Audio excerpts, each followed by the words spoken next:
The studio mic was inches from his mouth. He leaned into it, his voice warm, utterly sure of itself. He was speaking to a global audience of clinicians, people who spend their lives sitting behind couches, listening to the dark, tangled knots of the human mind.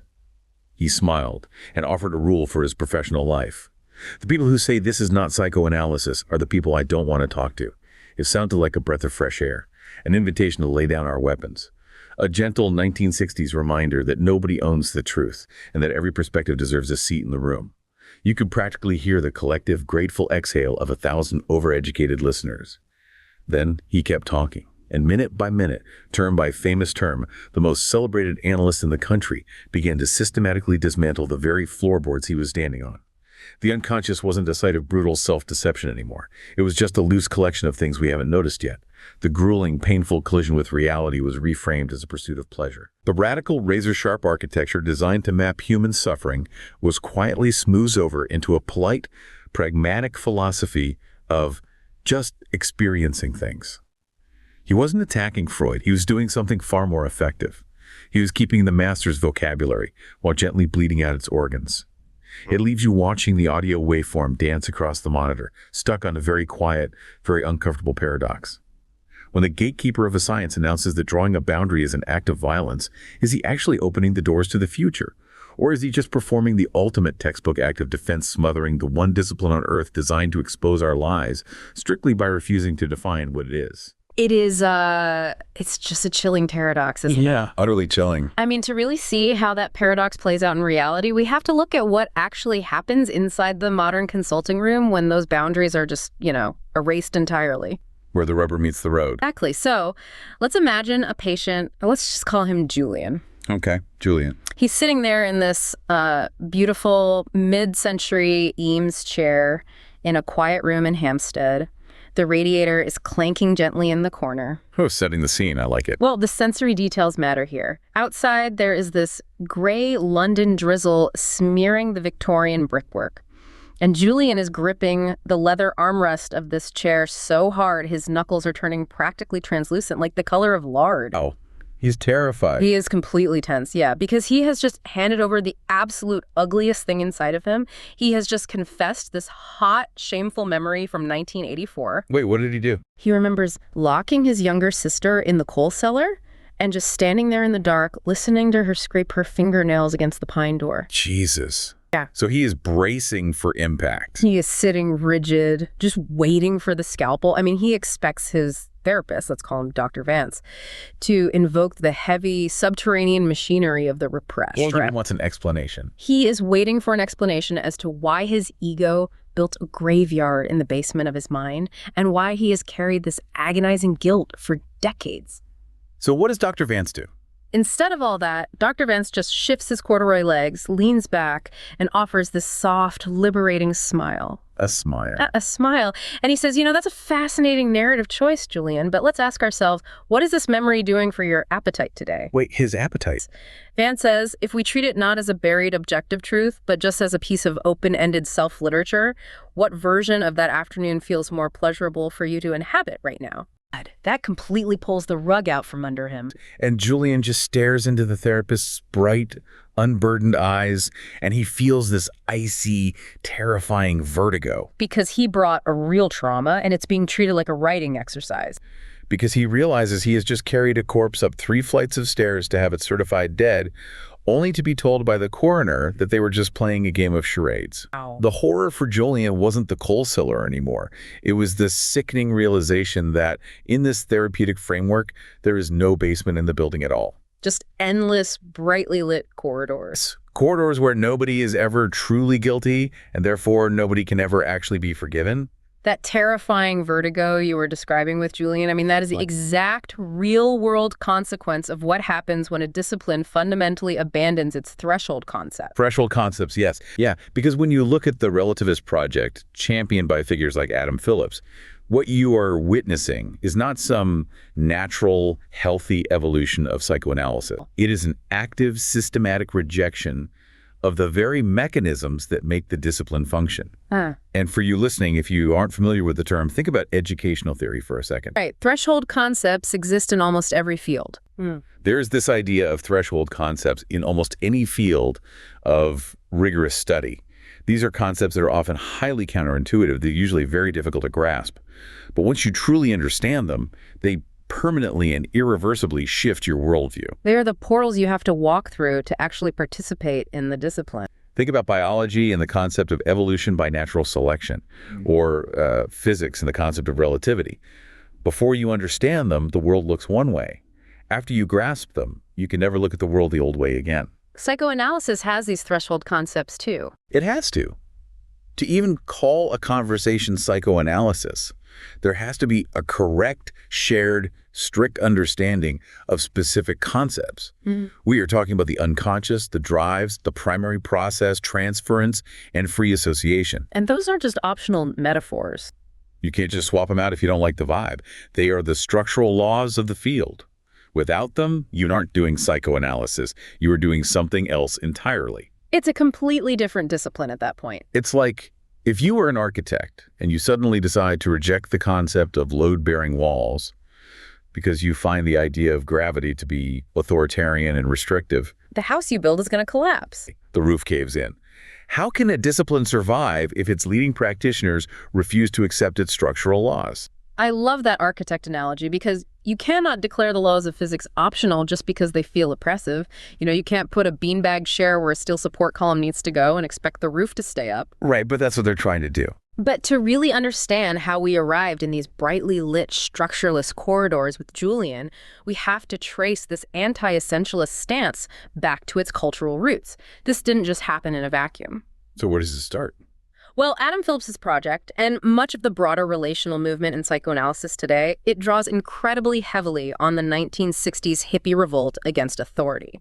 Oh, the whole counterculture movement. Right. If you think back to the cultural atmosphere of the 1960s, there was this deep foundational skepticism toward the idea of an expert. Yeah. The expert was the man. Exactly. The expert was seen as an agent of the state, a figure of patriarchal control. So the classical analyst who sits behind the couch, out of sight, acting as a blank screen who supposedly knows the hidden truth of the patient's mind. That figure suddenly looked incredibly suspicious. Suspicious and oppressive, like a policeman of the psyche. So under this intense cultural pressure, the goal of psychoanalysis is fundamentally reframed.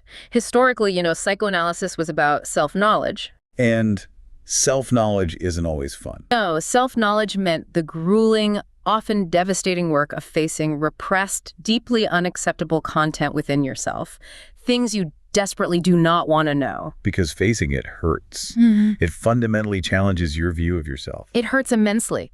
But the post-Freudian relativist turn decides that this is too authoritarian.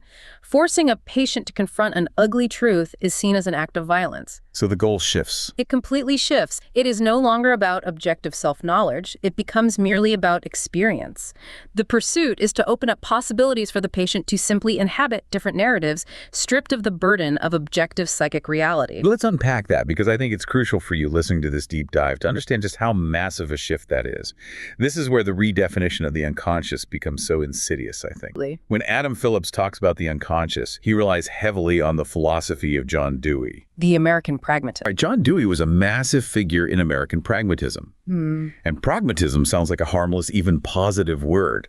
I mean, we all want to be pragmatic, right? This sounds incredibly practical. But what does it actually mean in this philosophical context? Pragmatism, fundamentally, argues that truth isn't some fixed objective reality out there waiting to be discovered. Instead, truth is determined by its practical consequences. Truth is simply what works. Which is a very American, very utilitarian way of looking at the world. But apply that to the deepest, darkest parts of the human mind, and things get weird very quickly. Phillips draws on Dewey to essentially define the unconscious merely by what people do with it. He completely flattens it. He strips away the foundational Freudian premise that the unconscious is an active, dynamic force derived from repression. Let's look at classical theory for a second. In Freud's model, repression isn't just passively forgetting where you put your keys. Repression is an active, ongoing exertion of psychic energy. It is generated by self-deception to defend the fragile ego from unbearable drives. Imagine holding an inflated beach ball underwater. That takes constant, exhausting effort. It takes active effort to keep it submerged, and the second you lose focus, it rockets to the surface. That is the classical unconscious.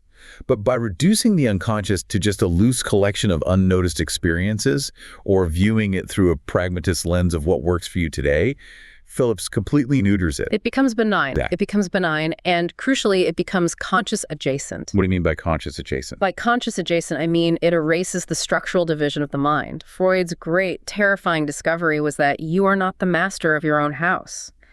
There is a locked room inside of you, and you don't have the key, but the things in that room are pulling your strings. A truly terrifying thought. But when Phillips and the relativists redefine the unconscious as just things we haven't noticed yet, they are implying that if we just turn on enough lights, if we just talk about our narratives enough, everything can be integrated smoothly. Like cleaning out a messy closet. And this leads to a massive misunderstanding of how learning and psychic growth actually occur in therapy. Because on the surface, integrating things smoothly sounds like a really good outcome for a patient. It sounds wonderful on a brochure, but it completely ignores the actual mechanics of the mind. Phillips makes the claim that learning should be equated with pleasure. He suggests that we learn best when we are following our pleasure, when we are comfortable and engaged. But if we actually look at Freud's metapsychology, the theoretical architecture behind his clinical work, the pursuit of pleasure often actively, aggressively blocks learning. I want to double click on that because that sounds totally counterintuitive to anyone who has ever taken a modern pedagogy class, where we're constantly told that learning should be fun and gamified. But we have to define what Freud meant by the pleasure principle. The pleasure principle is fundamentally conservative. It does not want growth. It wants to discharge tension immediately and avoid pain at all costs. So it's basically the path of least resistance. The psyche, left to its own devices, will always choose the path of least resistance. But education, true psychic growth, and the dismantling of a neurosis are fundamentally impossible without the unpleasure of facing what Freud called the reality principle. The reality principle. The reality principle is the harsh, unyielding friction of the external world. It is the realization that you cannot have everything you want, that you are flawed, that your desires are sometimes incredibly destructive. You cannot learn without enduring the frustration of that friction. So to put it simply, Freud demonstrated that the ego is so terrified of that friction, it would rather sustain a crippling, painful neurosis than face the unpleasure of confronting its own repressed desires. The neurosis is actually a defense mechanism. Nice. So to equate the analytic process with a pursuit of pleasure, as Phillips does, is to completely misunderstand why the patient is suffering in the first place. You are suffering because you are already avoiding pain. And we see this exact same flattening, this same bleeding out of the organs when it comes to two other massive threshold concepts, the death drive and the superego. Oh, the death drive. That's a controversial one. In post-Freudian circles, you will often see the death drive equated strictly with destructive aggression. They treat it like it's just the aggressive impulse to punch a wall or start a war, or they treat the unconscious as just a lack of awareness. But that misses the mark entirely. It completely ignores the brutal structural division caused by the introjection of social morality. Introjection. What does it actually mean to introject social morality? Introjection is the psychological process where the outside world, specifically the authority of your parents and society, is swallowed whole and installed inside your own mind. That internalized authority becomes... Now, pop psychology often treats the superego like a tough but loving inner coach, telling you to go to the gym. But clinically, structurally, the superego is not a coach. It is a violent, sadistic, internalized authority. Sadistic. Yes. It creates a profound, agonizing internal division between the id, your raw, unacceptable desires, and your conscience. The ego is caught in the middle, terrified, just trying to hide this conflict through substitution, displacement, and forming neurotic symptoms. Oh. So when you remove that structural division, when you redefine these terms in a way that bleeds out all of their internal tension and violence, you were just using Freud's vocabulary to say something completely different. You were calling it a load-bearing wall, but you're building it out of paper mache. And it cannot survive as a science of the mind like that. It can only survive as a literary genre. Yeah. What you described with your architect analogy is precisely what happens when psychoanalysis is repressed within psychoanalysis itself. Psychoanalysis repressed within psychoanalysis. It's a brilliant, subtle point that often goes totally unnoticed. The relativists are performing a fundamental refusal to distinguish between two completely different domains, the clinical practice on one hand and the theoretical epistemology on the other. What do you mean by that distinction? Sure.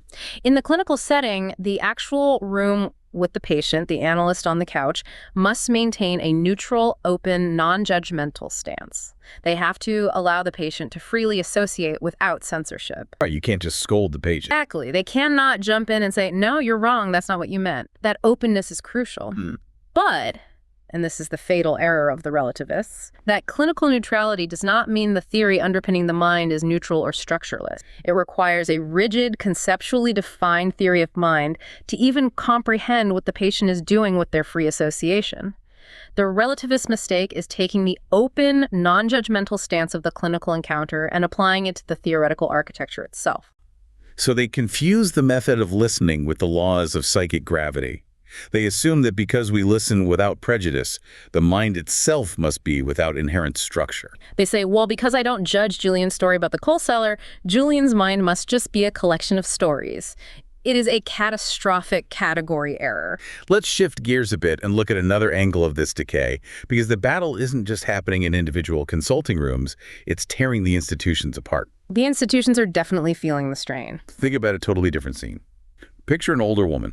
She is 72 years old, and she's sitting under one of those classic green banker's lamps in the library of the British Psychoanalytical Society. It smells of old binding glue and dust. Her fingers are permanently stained that faint yellow you get from handling archival paper all day, and she is proofreading galleys for an upcoming academic journal. A very different vibe from the brightly lit Hampstead room. Beside her elbow sits volume 14th of Freud's Standard Edition. It's bound in this dark, unforgiving navy cloth. And just visually, that book is a monument. A literal heavy tome. It is a monument to the stubborn, agonizing proposition that human beings are governed by universal laws that we neither consent to nor fully comprehend. It is the absolute bedrock of the universalist claim. So Clara picks up the lead submission for the journal, written by some rising post-Freudian star. The title is The Democratic Couch, Deconstructing the Authoritarian Myth of the Drive. She reads the abstract. We must cease treating the symptom as an indictment delivered by an inner magistrate, the author argues, and view the analytic space as a horizontal, co-created playground. A horizontal playground. Right, so Clara takes off her reading glasses, she rubs the bridge of her nose, and she thinks back to her own training analysis in 1978. She remembers spending 45 minutes weeping into a horsehair bolster, while old Dr. Riviere sat behind her like a granite cliff, unmoving. Riviere didn't offer a tissue. Riviere didn't offer a co-created playground. She forced Clara to hurl herself against the hard, objective reality of her own narcissism until the stone finally cracked. The granite cliff of the analyst forcing the patient to meet the reality principle. And Clara remembers that it hurt like a compound fracture. But she also knows with absolute certainty that it saved her life. Because it broke the defense mechanism. And Clara looks down at this galley's glossy, jargon-smooth prose about horizontal playgrounds. She realizes that this younger generation hasn't conquered the father figure of psychoanalysis. They've simply declared him an optional guest lecturer and pulled up a beanbag. A hollow, bone-deep fatigue settles into her ribs. She reaches for her red pen, hovers it over the first paragraph, and then slowly sets it down. Because you cannot correct the syntax of a generation that has decided the alphabet itself is an oppressive hierarchy. You can only sit quietly and watch the laboratory turn into a parlor. Wow. That image, the laboratory turning into a parlor, and Clara's bone-deep exhaustion, it perfectly captures the broader systemic conflict tearing through the discipline right now. It's a generational divide, but also an ideological one. The sociologist Honor Govrin has actually mapped this out brilliantly. He did a sociological analysis of psychoanalysis as a field, and he divides the entire discipline into two camps, what he calls fascinated communities and troubled communities. What defines a fascinated community? The fascinated communities are the traditionalists. They adhere strictly to the original thick descriptions of the psyche, the classical Freudian or Kleinian models. So they buy into the whole architecture. Completely. They believe in a structural, objective reality of the mind. They believe the drives are real, the unconscious is real, and the mechanisms of defense are universal human hardware. They are fascinated by the depth and precision of the original theories. And the troubled communities. Yeah. I assume they are the ones pulling up the beanbags. Exactly. The troubled communities are deeply existentially uncomfortable with the isolation of psychoanalysis from contemporary academic trends. They want to fit in. They look out at the university departments, at sociology, at literature, at gender studies, and they see a world that has moved on to postmodernism. They feel an intense anxiety about being left behind, about being viewed as outdated or, worse, authoritarian. So it's an image problem. So to relieve that anxiety, they seek to alter the core concepts of psychoanalysis to fit whatever the prevailing postmodern scientific or cultural mood happens to be. They want to be invited back to the academic dinner party. And the prevailing mood of our time, the ticket to entry for that dinner party, is an absolute, uncompromising rejection of universalism. We have witnessed a massive epistemological shift over the last 50 years. Moving away from objective truth. Yes, we have moved away from the idea of objective, universal truth toward highly contextualized, pluralistic narratives. If you look at postmodern literature or relational psychoanalysis, identity is no longer viewed as something driven by deep, static, internal conflicts or universal biological drives. So what is it driven by? Identity is framed as fluid, socially constructed, and performative. Let's pause on performative identity because that is a buzzword that gets thrown around a lot in these circles.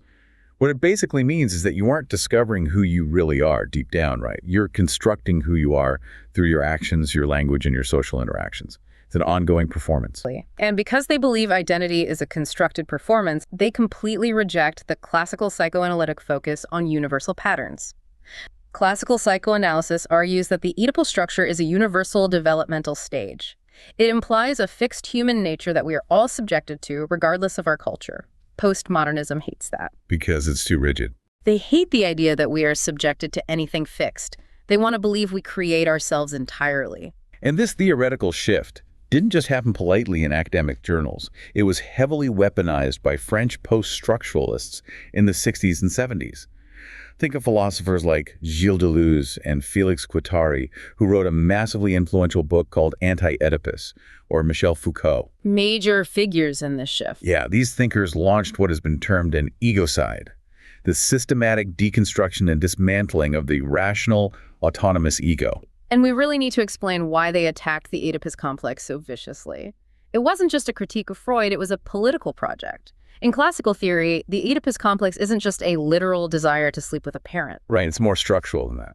Structurally, it represents the introduction of the third. In infancy, the child and the mother are in a closed bubble where the child feels like the center of the universe. The father figure, or more broadly, the external law of society, enters and says no. Breaking the diet. That no breaks the bubble. It forces the child to realize they are not the center of the universe, and they must submit to the rules of the wider world. It creates a structural boundary. So it's the defining moment we are forced to accept limits. But Deleuze, Guattari, and Foucault looked at that structural boundary, that no, and they saw it as an authoritarian colonization of the individual's psychic life. Oh, colonization of psychic life. They argued that the Oedipal triangle was basically a Trojan horse for capitalist society. In their view, Freud wasn't a liberator mapping the mind, he was the ultimate policeman of the mind. That is a harsh critique. They believed capitalism uses the bourgeois family structure, and specifically the Oedipal authority of the father, to force the wild, nomadic, unpredictable flows of human desire into narrow, oppressive, productive little boxes. So the postmodern project became about smashing that box entirely to free the subject. They wanted to tear down the load-bearing walls. Tear it all down to liberate desire. Because listening to this, I can totally see why the newer generation wanted to democratize that space. Wasn't the classical figure of the analyst who knows, sitting completely silent behind the couch, acting as a granite cliff while a patient cries, fundamentally hierarchical? It absolutely is hierarchical. And we know from history that clinical authority has often been used to pathologize behaviors that were just socially unacceptable, or to reinforce rigid, oppressive social norms. Isn't democratizing the couch and moving toward a horizontal relational space a necessary evolution? Don't we have to respect the patient's agency and avoid re-traumatizing them with this massive power imbalance? Look, it is a very compelling argument. It sounds profoundly ethical, and it is exactly why the relational movement gained such massive traction in the troubled communities. Nobody wants to be an authoritarian monster. But we have to look past the warm intentions and examine the actual structural cost of this democratization. So what is the cost? What happens when you remove the cliff? What happens is you lose the ability to actually cure the patient. There is a theorist named Erwin Hoffman who champions something he calls dialectical constructivism. Dialectical constructivism. It does, but all it really means is that truth isn't something objective you dig up like a fossil in the basement. Instead, truth is something you and your therapist build together in the room. It's a dialectic, a conversation. You co-create a reality that works for both of you. That sounds lovely, honestly. What is the danger in that? The danger is that it completely redefines what healing means, and it strips the symptom of its meaning. In the classical model, a neurotic symptom, a phobia, a compulsion, a crippling anxiety, is viewed as a painful indictment. An indictment of what? It is a compromise formation between a deeply repressed drive and the ego's defense against that drive. Because the symptom has an objective structural reality, treating it requires structural change. You have to work through the resistance, endure the pain, and expose the repressed truth. You have to set the compound fracture. But in this new, democratized, pluralistic model of dialectical constructivism, psychoanalysis devolves into a game of co-creation. The deep, often agonizing exploration of the unconscious is replaced by superficial narrative negotiation. But there's a talk around it. If the analyst and the patient are just co-constructing a helpful story, the actual objective mechanism generating the neurosis is never touched. The patient is comforted, the patient feels validated, but the structural pathology remains completely intact, humming away in the background. Which perfectly sets up the tragedy of what actually happens to the patient in the room when these relativistic concepts are applied. So let's put ourselves back in the consulting room. Picture a patient, let's call him Toby. Toby is sitting on the edge of a velvet sofa. His chest is heaving. He is staring fixedly at a ceramic teapot on the table between him and his analyst, Sarah. And Toby whispers, his voice cracking like dry tinder. I just want you to tell me I'm not broken. Just say it. Say you like me. Say I'm making progress. This is a critical moment. In the classical framework, this is the crucible. This is the exact moment the phantom of the infantile past has entered the room. He's not really talking to Sarah. Toby isn't really asking Sarah for reassurance at all. He is acting out an ancient, repressed demand for unconditional love from his early childhood. He is demanding the impossible tribute. And classically, the analyst is meant to anchor the frame here. The analyst must absorb the scorch of this transference, remain neutral, and let the patient hit the cold wall of the reality principle until the illusion burns itself out and the underlying trauma can be analyzed. But Sarah doesn't do that. Sarah's practicing relational democratic therapy, so she leans forward. Her posture is intensely curated to project warmth and egalitarianism. She offers him a soft nod and she says, "You are doing brilliantly, Toby. The very fact that we can sit here and negotiate this feeling together proves your capacity for joy. Analysis shouldn't be an ordeal of frustration. It is an exercise in feeling good." And what happens to Toby? He feels amazing. A warm, golden rush of dopamine floods his neck. He smiles. His shoulders drop 2 inches. He thanks her profusely. He pays his invoice, and he steps out onto the damp pavement of Gower Street feeling completely fixed. Fixed for about 5 minutes.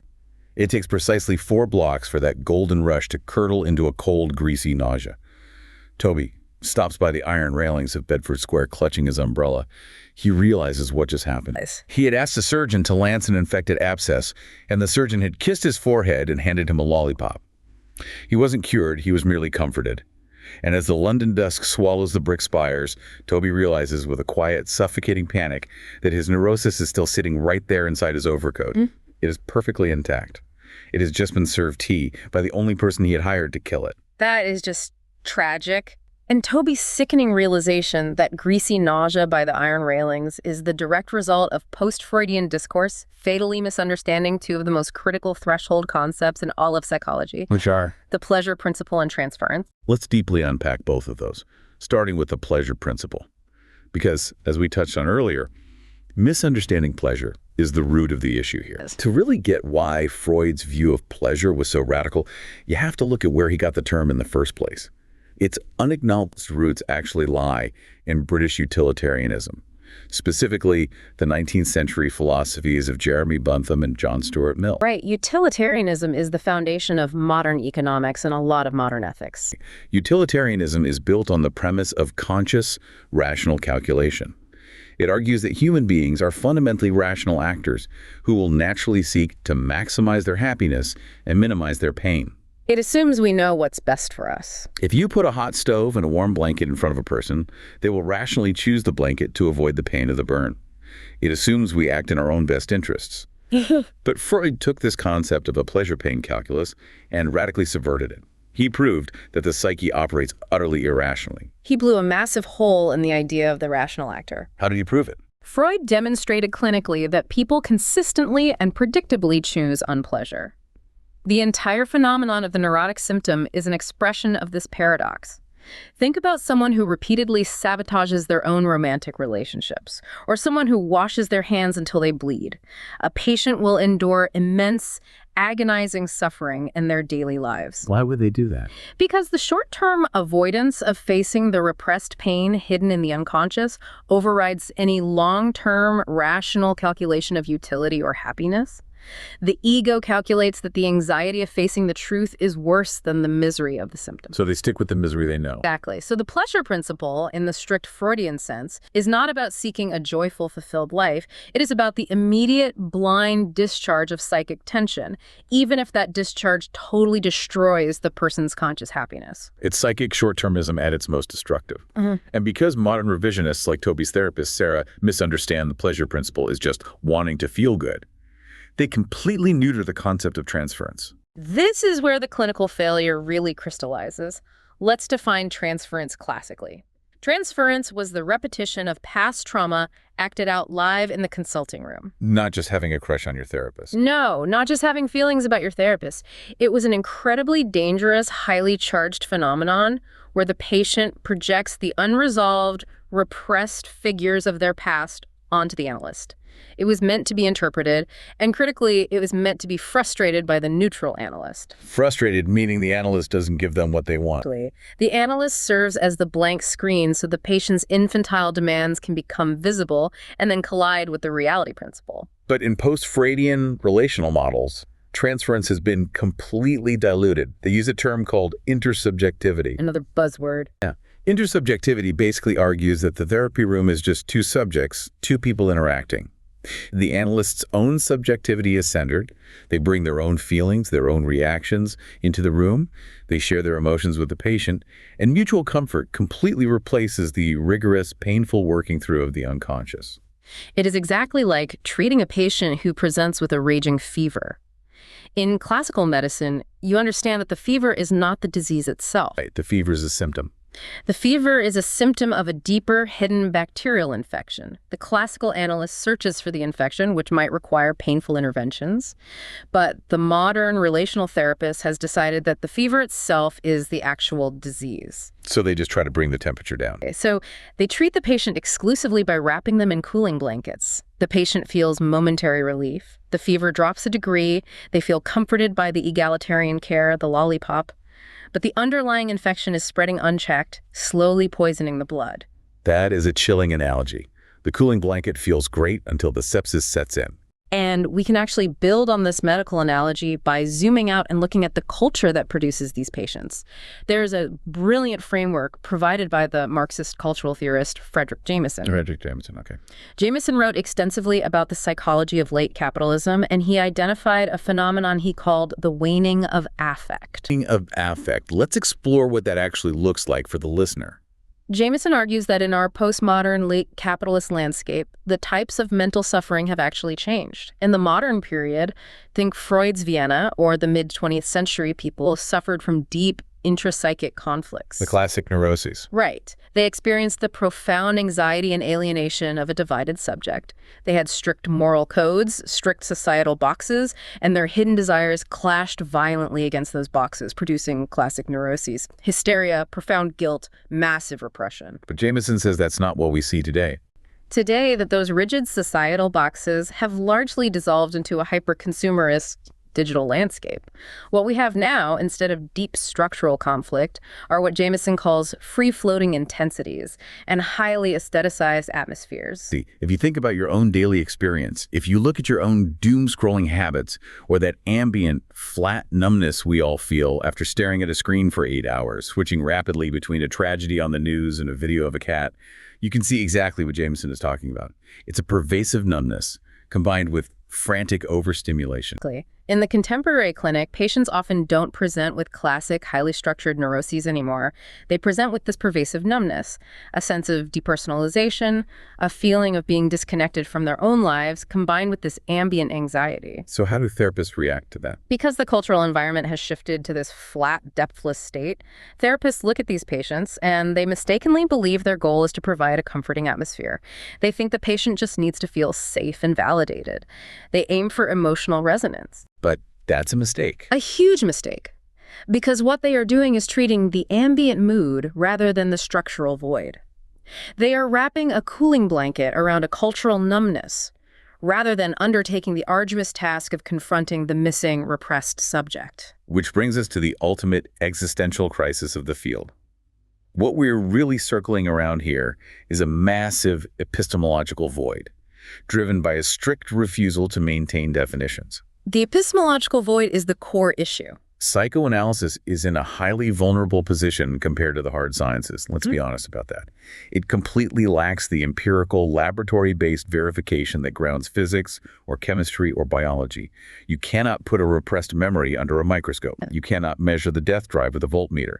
You can't swab the inside of someone's cheek and find their Oedipus complex. It is an interpretive science, and because of this lack of hard empirical metrics, psychoanalysis relies incredibly heavily on social consensus within its own communities to validate its knowledge. The community has to agree on the rules. The structure only holds if the community agrees on the definitions of the foundational concepts. And when that social consensus fragments under the crushing weight of cultural relativism, when everyone decides that defining a boundary is an act of violence, you get this surreal landscape we're in now. A landscape with no borders. The terminology remains.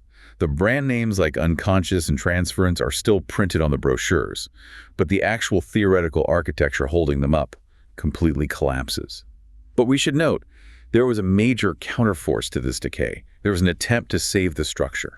The most significant attempt to save it came from the French psychoanalyst Jacques Lacan. Lacan. Notoriously difficult to read, but vital here. Very difficult to read, but Lacan saw the domestication of psychoanalysis happening in real time. He saw how ego psychology in America was turning Freud into a tool for just adapting people to capitalism, making them happy, productive workers. Lacan launched an explicit movement called the Return to Freud. He sought to rescue the radical, subversive, structural nature of Freud's original discovery from this flattening. And a key to Lacan's defense of the structure is his concept of extimacy. Extimité in French. It is a brilliant, totally mind-bending, paradoxical idea. It is one of his most powerful concepts. Let's spell it out. Extimacy takes the prefix ex, meaning outside or external, and combines it with intimacy, meaning the deepest, most hidden internal core. So the external intimate, it's like saying the center of the black hole is somehow located outside the galaxy. How does that work in the mind? Lacan often used the visual analogy of a Mobius strip. If you take a strip of paper, give it a half twist, and take the ends together, you get a Mobius strip. A loop with only one side. Exactly. If you trace your finger along what looks like the inside surface, you will eventually find yourself on the outside surface without ever crossing an edge. The inside and the outside are continuous. Extimacy suggests that the most intimate, internal, hidden core of the subject, our deepest sense of self, our most private desires, is actually an externalized, irreducibly other structure. Think about something you want deeply. A career, a type of relationship, a certain lifestyle. You feel it intimately inside your chest. You think it is your desire. But Lacan is saying that desire wasn't generated spontaneously in your biology. It was given to you. It was installed. It was structured by the outside world, by language, by your parents' expectations, by the social laws you were born into. The other is installed at the very core of the subject. This is vital because it preserves Freud's radical decentering of the ego. It proves mathematically, conceptually, that we are not masters of our own house. But, and this is the genius of Lacan, it achieves this decentering without dissolving the subject into the ambient, structureless, free-floating void favored by postmodernism. So the structure remains. It maintains a rigorous, objective, structural reality. The external structure is what shapes the internal void. Without that rigorous structure, you fall right back into the trap of treating psychoanalysis purely as a hermeneutic literary exercise. Just interpreting stories. Right. Hermeneutics is the study of interpretation, like analyzing a poem or a novel. Mm-hmm. If you view therapy as just telling better stories, if you sit in the Eames chair and co-create a better narrative about the coal cellar, and you refuse to acknowledge the reality of the unconscious as an objective mechanistic system of repression, You aren't just altering the theory. you are actually performing the ultimate textbook act of psychological defense. Post-Freudian discourse, in its desperate, anxious attempt to make everything egalitarian, fluid, and comfortable, is actively protecting the ego from the painful, unyielding truth of its own division. It is acting as a massive institutional defense mechanism against the reality principle. It is the intellectual equivalent of a hostile corporate takeover. These revisionists have realized that attacking Freud openly doesn't work.